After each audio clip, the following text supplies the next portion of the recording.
নমস্কার, আমি দেবাশিস।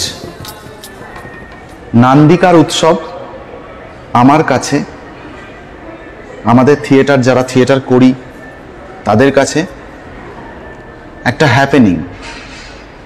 ছোটবেলায় নান্দিকার উৎসবে থিয়েটার দেখার জন্য রাত জেগে লাইন দিয়ে টিকিট কেটেছি, সে কথা মনে পড়ে।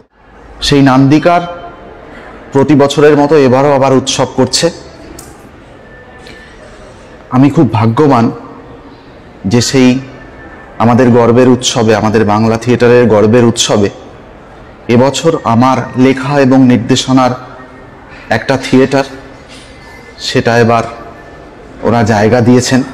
শ্রী রুদ্রপ্রসাদ সেনগুপ্ত, সোহিনী, বন্ধু সপ্তর্ষি এবং নান্দিকারের সমস্ত বন্ধুরা, বাকি আমার যারা সহকর্মী এবং বন্ধুরা, আমি নান্দিকারে তাদের সঙ্গে একটা থিয়েটারে কাজও করেছি এবং সেটা খুব মধুর স্মৃতি।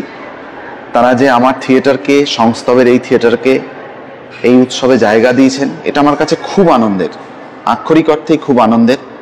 নাটকটা সম্পর্কে বলি, নাটকটা একটা সেই অর্থে ঐতিহাসিক নাটক, ইতিহাসের নাটক, কিন্তু ইতিহাসের নাটক হলেও এটা ঠিক তথ্য নির্ভর বা ঘটনাবহুল বা ঐতিহাসিক নির্মাণ বিনির্মাণের নাটক নয়।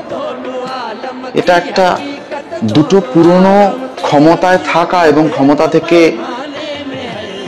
ছিটকে যাওয়া দুজন মানুষের ব্যক্তিগত মনস্তাত্ত্বিক আলাপচারিতা, যেটা হয়তো কখনো হয়নি, একটা কাল্পনিক ডিসকোর্স, মূলত ফিলোসফিক্যাল, যেটার সঙ্গে জড়িয়ে থাকে আমাদের সাধারণ মানুষের জীবনও, এবং এটা সমসময়ে এবং ইনফ্যাক্ট গ্রেটার সময়েও প্রযোজ্য। 21শে ডিসেম্বর 6:30 আমাদের নাটক সংস্তবের প্রযোজনায়, আমার লেখার নির্দেশনায় উড়ন্ত তারাদের ছায়া। আপনারা আসলে খুশি হবেন।